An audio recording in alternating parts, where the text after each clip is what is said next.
Magandang araw po. Ayan, makikita niyo po ang mga Batang Malabon kasama po ang ambassador ng Takbo para sa Kalikasan.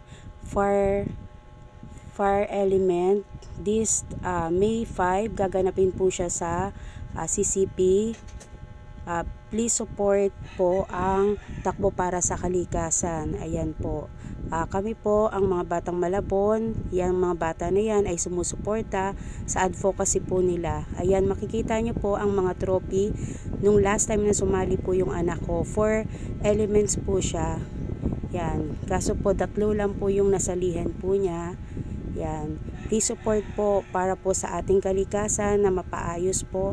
Sa tulong po nila, nakapagbibigay po sila ng pagsuporta para sa ating kalikasan. Yan. Ulit po, sa May 5 po, Takbo para sa Kalikasan. Sa CCP po siya gaganapin.